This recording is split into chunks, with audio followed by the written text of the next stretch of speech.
एक समय की बात है, जंगल किनारे दो राजाओं में मध्य घमासान युद्ध हुआ। इस युद्ध में एक राजा विजय हुआ, एक पराजित। विजय राजा के सिपाही और साथ गए भांड वो चारण रात भर ढोल पीटकर उत्सव मनाते रहे और वीरगति गाते रहे।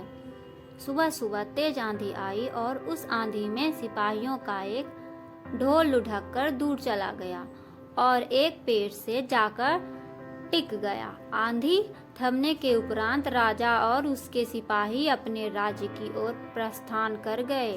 ढोल वहीं जंगल में पड़ा रह गया। ढोल जिस पेड़ से टिका हुआ था, उसकी सूखी टहनियां तेज हवा चलने पर ढोल से टकराती और ढोल बज उठता।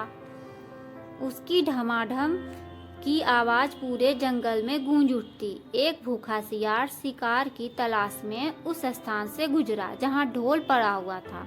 ठीक उसी समय तेज हवा चली और पेड़ की सूखी टहनियां हिलते हुए ढोल से टकराई।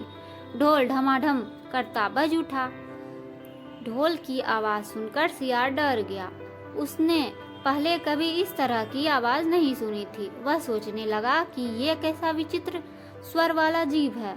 वह वहां से भागने ही वाला था कि उसके दिमाग में एक विचार कौंधा।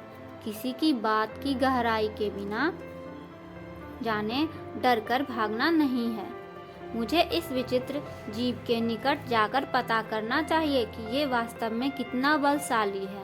वह धीरे धीरे ढोल के निकट पहुंचा। वहां उसने देखा कि पेड़ की टहनियां ढोल पर चोट कर रही है और उसमें से आवाज आ रही है। सियार ने अपनी बुद्धि दौड़ाई और इस नतीजे पर पहुंचा कि ये तो एक निरीह प्राणी है। पेड़ की शाखाओं की मार से ये कराह रहा है। वह स्वयं भी ढोल पर चोट करने लगा और ढोल बज उठा। ढोल का स्पर्श करने के उपरांत सियार ने सोचा कि इस जीव का शरीर विशाल और मांसल है। अवश्य इसमें खूब चर्बी, मांस और रक्त होगा। इसे खाकर तो मैं कई दिनों तक अपनी भूख मिटा सकता हूँ। उसने ढोल के मोटे चमड़े के बाहरी आवरण पर अपने दांत गड़ा दिए।